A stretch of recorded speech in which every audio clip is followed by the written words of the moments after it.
Hey guys, welcome back to Bixby's Beer Reviews. So excited to have you with me here again today.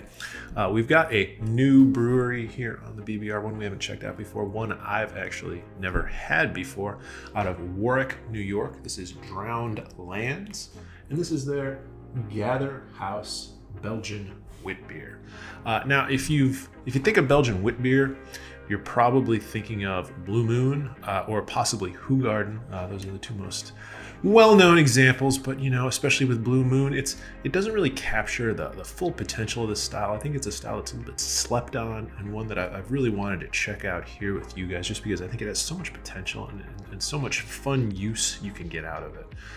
So I guess the one thing you really need to know about Witbier, if you don't know it already, is it's not German Hefeweizen. You're not going to get a huge amount of banana or clove or the type of aromas and carbonation you get with that style. We'll check out that style later, but for right now, I want to focus on this one. This is 4.8%. They're usually these kind of lighter, really crushable beers. And like most examples of the style, they're not always. This one actually incorporates some spices into the brew. That's a common feature. And this one uses the two most common spices I think that you'll see, which is coriander and orange peel. So an interesting beer, a unique beer. Let's crack it open, take a look. One of the key features as far as the ingredients that go into a Belgian wit beer is the use of a tremendous amount of unmalted wheat and often unmalted oats as well. So as you take a look at the appearance, you can see both this straw yellow, pale yellow, about as pale as a beer can get, because it's mostly wheat, a little bit of Pilsner malt in there too, and also oats. So beers don't get much lighter than this. You can also see very cloudy. You remember from when we were talking about Vossen, one of their hazy IPAs, that they often use unmalted wheat and unmalted oats to get that beta glucan and that protein respectively that gives it the hazy appearance. Same thing here. This is almost always going to be an unfiltered beer, very cloudy. One thing you might also, it's a little hard to tell the bubbling, but it doesn't have the trademark intense carbonation that you'll see with a Hefeweizen. This is not as well carbonated a style, so not a flaw, and just something to look for. So that's what it looks like. Let's give it a smell.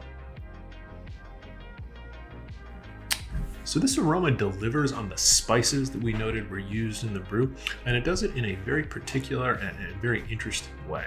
Now, of course, coriander, very, very aromatic spice, and you also do get a little bit of the bitter orange peel here, although I'd say it's a little bit more tilted towards the coriander. But the reason those spices are so common in a Belgian wit beer is because, like other Belgian beers, this is a very yeast-forward beer. It's very aggressive, very aromatic yeast.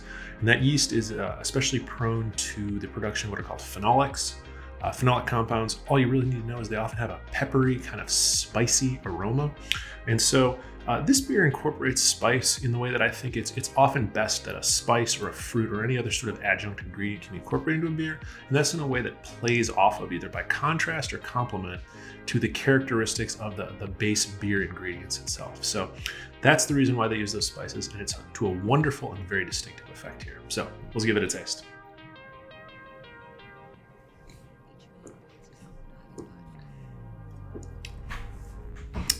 So one of the things I like about this style so much is that this is at once very flavorful, but also very digestible and very light.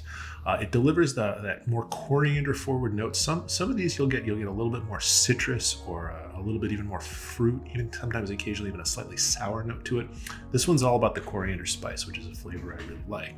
Same time, much lighter body, medium carbonation, not high, but it finishes very dry, very digestible. It doesn't have quite the assertive yeasty flavors that you would get from, say, a Belgian triple or like a Belgian golden strong like Duvel. It's not something that's bringing sort of the sweeter bubblegum notes or banana, or even the kind of clovey notes that some Belgian yeasts can do, much like German Hefeweizen yeast. So it's a little bit more restrained overall, even as it is a yeast-forward beer. So what I like about this style, and about this example in particular, which I think is very well done, is that kind of spicy note and that dryness makes this the perfect pre-dinner beer, especially if you have like a little cheese board going, if you're getting a little bit classier.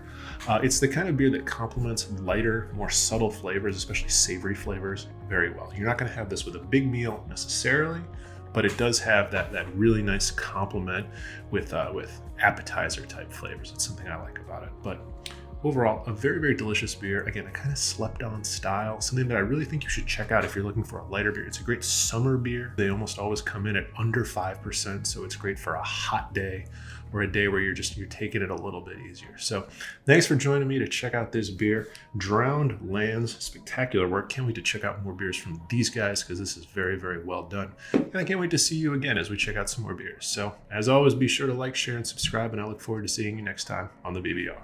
Bye now.